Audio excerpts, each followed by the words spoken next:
I am Lucha Sotomayor. I work for the Office of the Special Representative of the UN Secretary General on Violence Against Children, working on online safety and children's participation.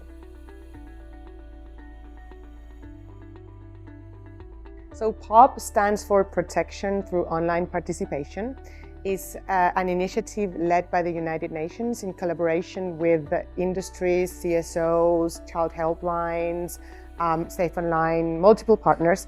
And the goal is to understand how children and young people are using the internet to access safety and protection when they are at risk of experiencing any form of harm. It's not necessarily linked to online harms. On the contrary, it looks to understand how a child who may be experiencing in-person abuse like sexual violence, domestic abuse, be at the risk of being married earlier, goes online and looks for help and connects with a child helpline, with a counselor, with a community of support, and finds the help that they need. Similarly, we've been working with the industry, with social media companies, with gaming platforms, to understand how they're experiencing this, right? How they are experiencing children looking for help inside their platforms when the harm is not necessarily happening in their platforms, but they are being the channel, right? Children are using these technologies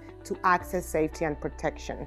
And we're going to be activating a very similar work with policymakers. How do we make sure that within a country's child protection system, the internet is considered a source of protection as well, and not just a source of harm?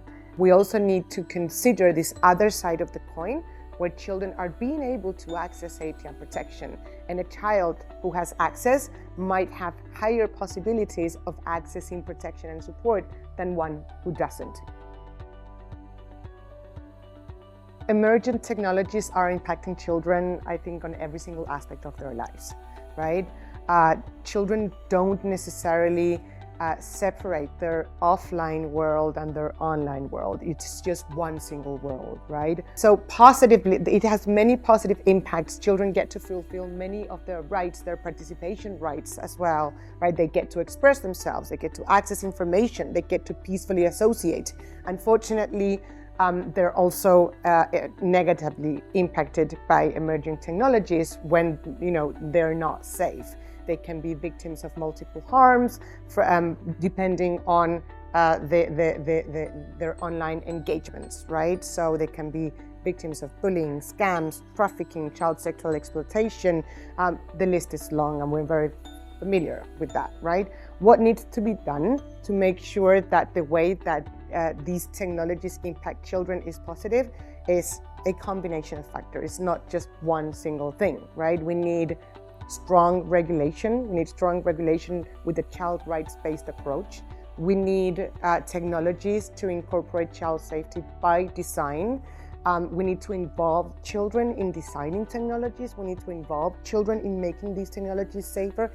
They are the first experts on problems that affect children, so they need to be involved in identifying the solutions. We also need to build the capacities of communities, not just children's capacities for them to be safe online, but the capacities of parents, of educators, and anybody who actually interacts with children in their field of work. The vulnerabilities that we see offline, vulnerabilities from minorities, poverty, inequality, displacement, are also replicated, unfortunately, online. So it's a whole system approach. I think the importance of collaboration. There's so many different angles that need to be addressed, so many different stakeholders that need to be involved. And these kind of events are bringing those stakeholders together so we can discuss from our own angles how we are experiencing this issue and what we're doing to improve children's safety and protection in a digital environment. So I think that, being able to connect with others and to take time off our daily lives and dedicate ourselves to discussing these issues is my main takeaway.